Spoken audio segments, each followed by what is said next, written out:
Nous avons maintenant quelques minutes pour ouvrir le débat entre ceux qui sont autour de cette table. Est-ce que quelqu'un veut prendre la parole? Une minute, pour une minute. Si vous voulez lever votre main. Oui?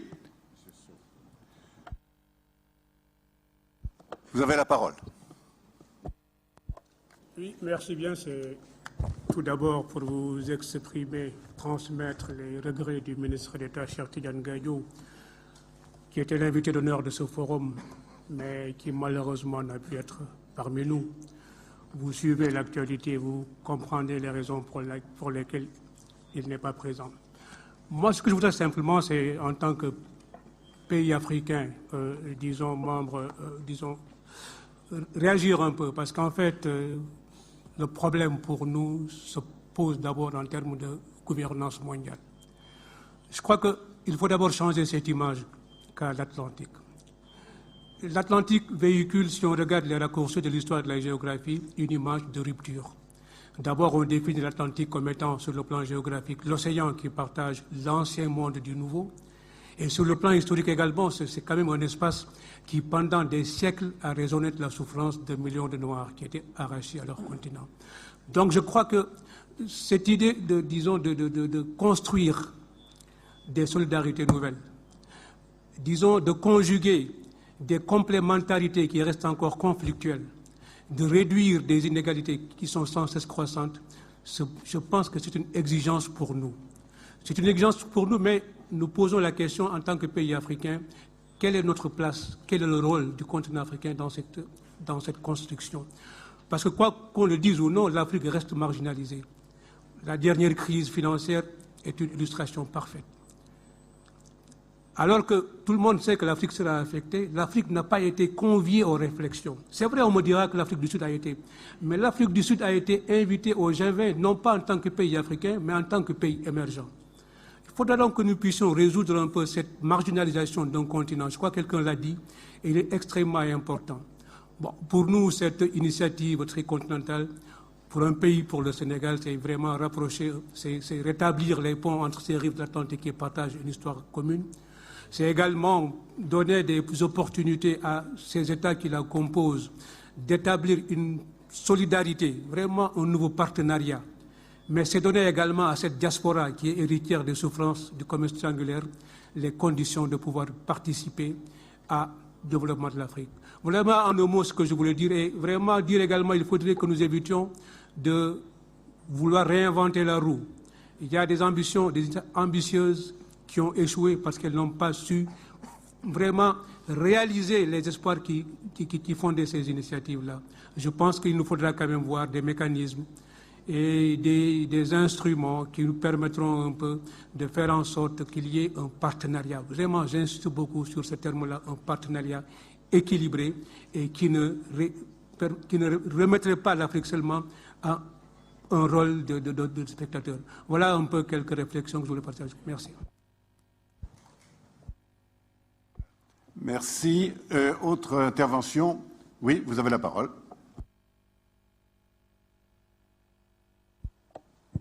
Oui, je voudrais faire une brève remarque.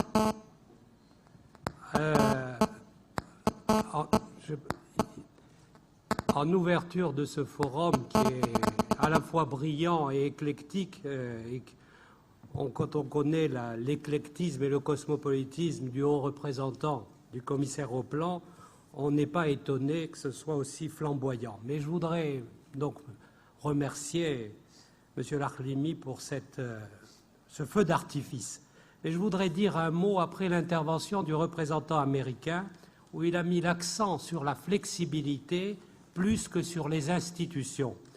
Et lui dire que je ne suis pas tout à fait d'accord. Parce que si l'unilatéralisme n'a pas marché et que tout le monde veut aujourd'hui un multilatéralisme, il n'y aura pas de multilatéralisme s'il n'y a pas de structure et d'institutions. Et je pense que dans au moins 3 domaines, et c'est très bref ce que je vais dire, il y a besoin d'institutions. Je pense qu'il y a besoin d'un ordre écologique mondial. Et à ce niveau-là, il n'existe pas encore.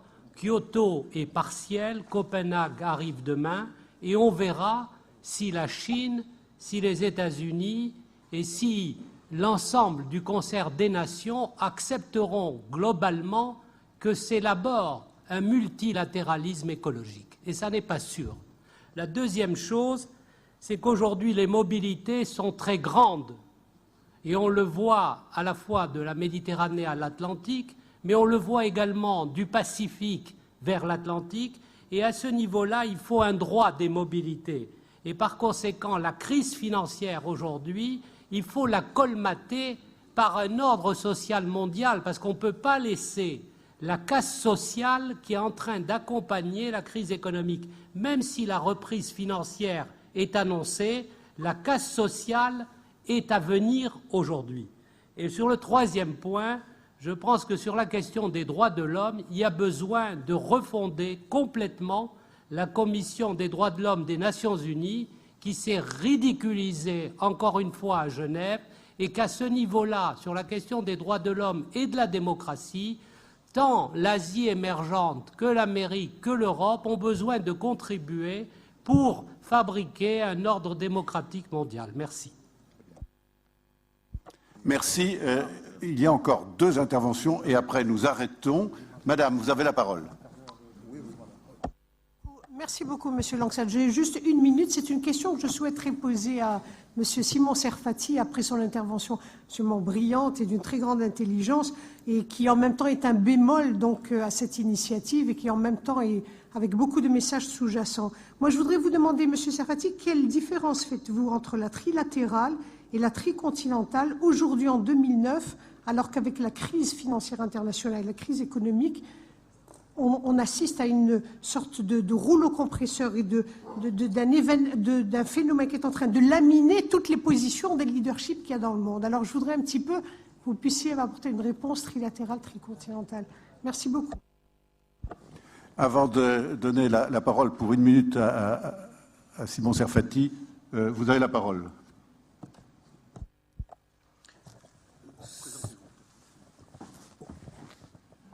Okay, mon nom c'est Victor Borges, je suis ancien ministre des Affaires étrangères du Cap-Vert. Et la réflexion que je vais faire est très courte.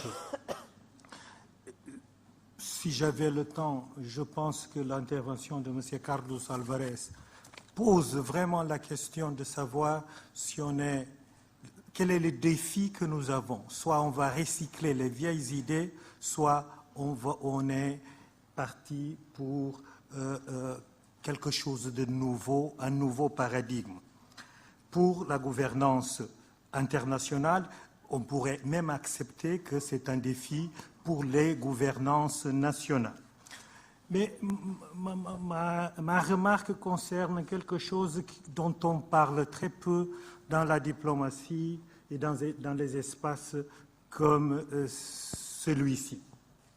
Ça concerne, on parle souvent du dialogue et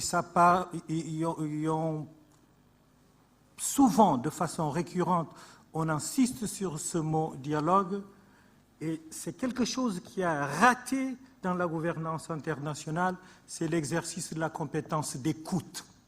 Combien de fois les gens ont voulu alerter, beaucoup de gens l'ont essayé, mais on a été confronté par une incompétence totale d'écoute. Et cette compétence d'écoute a fait rater beaucoup de choses. Et si l'on parle d'un nouveau départ, il faut faire attention à ce qui est apparemment un petit détail, mais qui détermine la qualité et les conclusions du dialogue, la capacité d'écoute. Voilà, c'est seulement ce que je voulais dire. Merci. Simon Serfati, vous avez la parole en 1 minute pour répondre à la précédente intervention.